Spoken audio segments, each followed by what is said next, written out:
আপনারা বলেন না যে হুজুর চেয়ারম্যান হইলে বাজেট আনতে পারবে না? আমিও তো আরেকজন হুজুর নাকি? আমার এদেশের চেয়ারম্যান মেম্বাররা কোটিপতি হতে সময় লাগে না। কেমনে কোটিপতি হয় পদ্ধতিগুলো আমি বলবো, আজকে বলে যাই, কারণ এগুলো বলা আমাদের কাজ।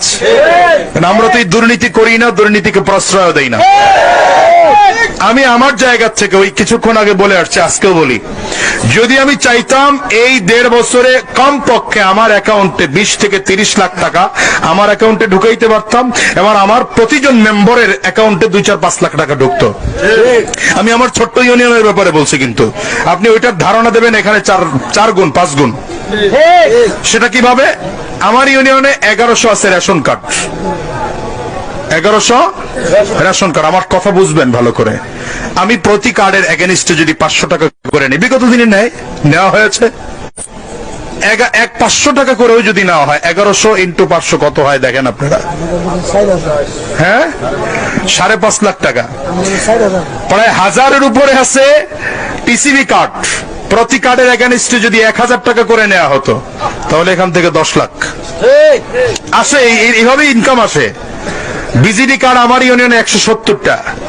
যদি প্রতিটা ভিজিডি কার্ডে বিগত দিনে 4000-5000 টাকা নিয়েছে, 5000 টাকা করেও নিতাম, কত আসে হিসাব করেন আপনি? এরপরে বয়স্ক, বিধবা, মাতৃকালীন ভাতা কেউ কোনোদিন টাকা ছাড়া করতে পারেনি, অথচ সরকার সুবিধা দিয়েছে টাকা ছাড়া করবেন আপনি। 1 টাকা খরচ নেই আপনার, অথচ আপনাকে চেয়ারম্যান মেম্বারকে 500 টাকা, 1000 টাকা, 5000 টাকা পেমেন্ট করতে হবে। এরপরে আপনাকে এগুলো দিবে। সরকারি ঘর বরাদ্দ হচ্ছে, সরকার আপনাকে 70,000 টাকা দিবে ঘর করার জন্য। আপনি মেম্বার চেয়ারম্যান 30, 35, 40, 50,000 টাকা খেয়ে ফেললো, অথচ সরকার আপনাকে 1 টাকা খরচ করে নেই। সরকার আপনার কাছ থেকে 1 টাকা খায় নাই। আপনি কেন দেন তাকে?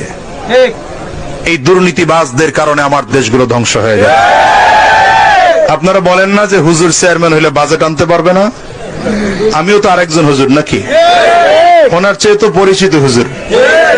হুজুর দুর্নীতি করলে ইন্টারনেটে যা ভাইরাল হবে, তার চেয়ে আমি দুর্নীতি করলে ইন্টারনেটে ভাইরাল হবে বেশি। কি কথা বলেন না? 1.5 বছরে 80 লক্ষ টাকার উপরে কাজ করেছে আমার ইউনিয়নে সরকারি, অথচ আমার ইউনিয়ন ছোট্ট। আপনাদের এখানে 30,000 ভোটার, আর আমার ইউনিয়নে ভোটার মাত্র 6,500। অনেক সিটি থেকে এটা নিয়ে গেছে, সেই হিসেবে বাজেট কম পাই। জনগণ কম থাকলে বাজেট কম আসবে, জনগণ বেশি থাকলে বাজেট বেশি পাবেন।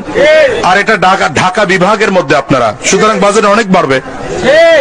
তো আপনার 1 বছরের বাজেট লাগে না এই রাস্তাটা সুন্দর করে দিতে, অথচ ধুলাবালির মধ্যে আপনারা কি করে বর্ষার দিনে হাঁটেন আমি জানি না। এভাবে করে একটা পয়েন্ট নিয়ে যদি কথা বলি, হাজারো পয়েন্ট রয়েছে।